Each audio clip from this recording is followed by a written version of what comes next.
सुधार इस हद तक होना चाहिए कि आप जहां भी खड़े हों आप अलग दिखें। अगर आप मर भी जाएं तो भी आप जिएं, लेकिन जीवित होते हुए आपको मरा हुआ नहीं होना चाहिए। इस तरह से बहुत सारे साधु संत जो इतनी तीव्रता से जिए कि हजारों साल बाद भी हम उन्हें भुला नहीं सकते।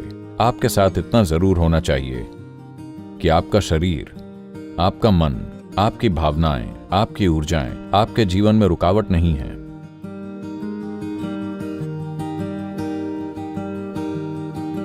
अभी कल ही कोई मुझे याद दिला रहा था, मैंने भी इस पर ध्यान नहीं दिया। यूएस और यूके में मेरी दिनचर्या बहुत व्यस्त थी। मैं यहां आया सिर्फ एक दिन आश्रम में, फिर मैं ऑस्ट्रेलिया चला गया। बेहद व्यस्त दिनचर्या। एक दिन के लिए मैं किसी बेकार बुखार से बीमार हो गया और फिर मैं यहां आया सिर्फ एक दिन के लिए। फिर मैं नेपाल गया, मैंने कैलाश में ट्रैकिंग की, नेपाल में ट्रैक किया, कैलाश में ट्रैक किया। मैं वापस आया, एक पूरा दिन भी नहीं, आधा दिन। फिर मैं कावेरी कॉलिंग के लिए चला गया। आपको पता है, मैं 5 दिन के देश भ्रमण पर था, जहां मैं कावेरी कॉलिंग के लिए राजनीतिक सहायता पाने की कोशिश कर रहा था। मैं वापस आया और उसी दिन मैंने कावेरी कॉलिंग शुरू कर दिया और इसे खत्म करके बस मैं यहां आया ही था। एक दिन भी नहीं। 17 को हम आए, 18 को सुबह 9 बजे मैं मीटिंग्स के लिए बैंगलोर चला गया और ये चलती ही रही। मैं कल ही लौटा हूं। तो वो कह रहे थे, सदगुरु आपने एक दिन का भी आराम नहीं किया। आज मेरे आराम का दिन है। Okay. आप तालियां क्यों बजा रहे हैं?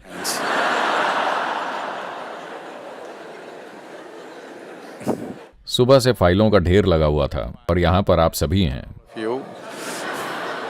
और अब मीटिंग पर मीटिंग है और आज रात 11 बजे काल भैरव कर्म है। आज रात महालय अमावस्या। ये आराम का दिन है। Okay. तो क्या शरीर कभी कभी शिकायत करता है? बिल्कुल ये करता है। अगर शरीर शिकायत नहीं कर रहा है, इसका मतलब आप इसे इस्तेमाल नहीं कर रहे हैं। हेलो, इसे जरूर शिकायत करनी चाहिए, लेकिन आपको नहीं। आपको यही सीखना है। इसके लिए आप जो भी कर रहे हैं उसके प्रति भक्ति की जरूरत है। अगर आप में भक्ति नहीं है, शरीर से पहले मन शिकायत करेगा, भावनाएं शिकायत करेंगी, हर चीज शिकायत करेगी। नहीं नहीं नहीं, पहले शरीर को शिकायत करनी चाहिए, मतलब आप शारीरिक रूप से पूरा खींच गए हैं। फिर मन समझदारी से, मेरी तरह समझदारी से फैसला ले सकता है। आप मेरी तरह आराम कर सकते हैं, मतलब रात में सिर्फ 12 बजे तक आप काम करते हैं, सिर्फ आधी रात तक। उसके बाद आप सोते हैं, नहीं तो सुबह 2 बजे तक काम होता है। आज आराम का दिन है। अगर आपका शरीर यह महसूस नहीं कर रहा है कि जीवन कठिन है, शरीर, मन नहीं, अगर आपका शरीर यह महसूस नहीं कर रहा है कि जीवन कठिन है, इसका मतलब आप कोई सार्थक काम नहीं कर रहे। आपका शरीर लगातार काम पर लगाया जाना चाहिए। इसे सोचना चाहिए कि यह कठिन है। जब आप बेड पर जाएं तो आप सोएं नहीं, आप मर जाएं। Yes.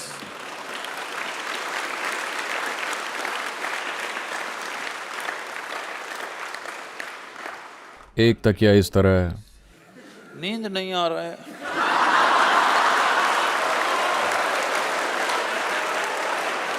ना आप पत्थर पर लेट जाएं, आप ऐसे ही मर जाएं। दिन के खत्म होने तक आपको इस तरह होना चाहिए। हाँ, फिर अगले दिन सुबह ये इस तरह से उछल पड़ेगा जैसे फिर से जन्म हुआ हो।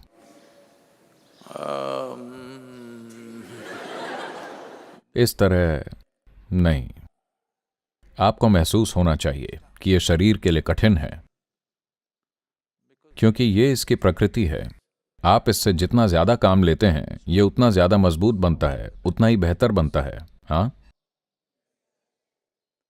जो इसे अगले दिन के लिए बचाने की कोशिश कर रहे हैं, इस्तेमाल नहीं कर रहे हैं, वो जीवन बचाकर नहीं रखा जा सकता है। यह समझना जरूरी है। हाँ, मरी हुई चीजें बचाकर रखी जा सकती हैं, जीवन बचाकर नहीं रखा जा सकता है। इसे सिर्फ पोषण देकर इस्तेमाल किया जा सकता है। अगर आप खुद को संभाल कर और बचा कर रखने की कोशिश कर रहे हैं तो ये काम नहीं करेगा। उन्होंने मुझे लगातार व्यस्त कर रखा था। ये कहाँ था? बेंगलोर या दिल्ली में कहीं। बहुत सारे कार्यक्रम, लगातार मीटिंग्स। मैंने कहा मैं छुट्टी पर जा रहा हूं 1 घंटे की।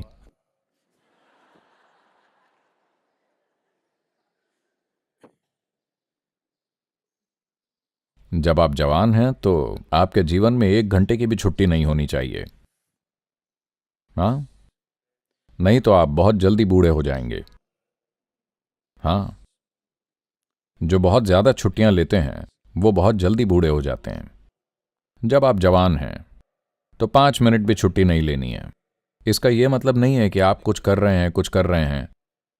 इसका मतलब यह है कि आप लगातार खुद को सुधार रहे हैं, या तो बाहरी काम से या अंदरूनी काम से। लेकिन सुधार इस हद तक होना चाहिए कि आप जहां भी खड़े हों आप अलग दिखें। यह किसी के साथ होड़ लगाने के लिए नहीं है, लेकिन इस जीवन को पूरा विस्तार मिलना जरूरी है ना? यही हर एक जीव कोशिश कर रहा है। यह हमारे लिए अनोखी चीज नहीं है। एक नारियल का पेड़ अच्छा नारियल का पेड़ बनने की हर संभव कोशिश कर रहा है, पूरी तरह से। यही चीज एक पंछी के साथ है, टिड्डे के साथ है, एक कीड़े के साथ, एक हाथी, सबके साथ है कि नहीं? सिर्फ इंसान झिझक रहे हैं क्योंकि उन्होंने अपनी दिमागी गतिविधि को सही से चलाना नहीं सीखा है। उनके अपने विचार उन्हें उलझा रहे हैं। एक बुनियादी सवाल भी, मुझे पूर्ण विकसित जीवन बनना चाहिए या नहीं, ऐसा सवाल एक बहस का मुद्दा बन गया है और लोग सोचते हैं कि यह बुद्धिमानी है। हेलो, आपको एक पूर्ण विकसित इंसान बनना चाहिए या नहीं? क्या यह बहस की बात है? हाँ, इसमें कोई बहस की बात नहीं है। जीवन इसी तरह है, इसे पूर्ण विकसित जीवन बनना ही है। अगर यह पूर्ण विकसित जीवन बनता है तो यह क्या करेगा? मुझे फर्क नहीं पड़ता कि यह क्या करेगा। यह जो भी करेगा बहुत अच्छे से करेगा। यही है जो महत्वपूर्ण है। यह जो भी करेगा अच्छा करेगा। बस इसी की जरूरत है। ऐसा नहीं है कि इस संसार में बस एक तरह का काम महत्वपूर्ण है। हर एक काम महत्वपूर्ण है। अगर इसे सही से किया जाए तो यह शानदार होगा। यह जो भी हो। कोई पोछा लगाता है, देखिए उन्होंने अच्छे से किया है, क्या यह शानदार नहीं है? क्या यह किसी काम से कम है? तो इसके लिए सबको एक ही तरीके से देखने के लिए, हर समय पूरी गति से काम करने के लिए आप में भक्ति होनी चाहिए। आप में भक्ति की आग होनी चाहिए।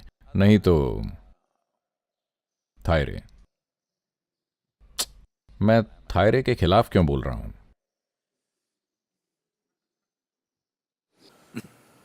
यह गाय के लिए भेदभाव वाली बात हो सकती है।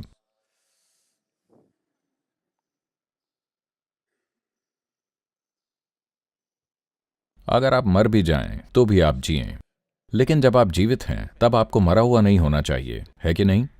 हेलो,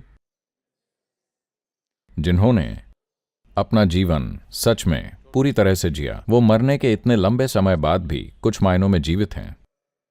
ऐसा है कि नहीं? तो हम हजारों साल बाद भी आदियोगी को याद करते हैं क्योंकि उन्होंने इतनी गहरी तीव्रता से जीवन जिया। इस तरह के बहुत सारे साधु संत जो इतनी तीव्रता से जिए कि हजारों साल बाद भी हम उन्हें भुला नहीं सकते, वो अब भी हमारे दिलो दिमाग में बसते हैं। कुछ दिनों में महात्मा गांधी की 150वीं जयंती है। देखिए, ये इंसान अब भी जीवित है सिर्फ इसलिए कि जो भी वो कर रहे थे, हम उनके साथ बहुत सारी चीजों पर सहमत असहमत हो सकते हैं, लेकिन वो जो भी कर रहे थे पूरी तरह से बिना किसी झिझक के कर रहे थे, है कि नहीं? आपके साथ इतना जरूर होना चाहिए कि आपका शरीर, आपका मन, आपकी भावनाएं, आपकी ऊर्जाएं आपके जीवन में रुकावट नहीं है। यह आपके जीवन में सशक्तिकरण का साधन है। इतना आपको जरूर करना चाहिए।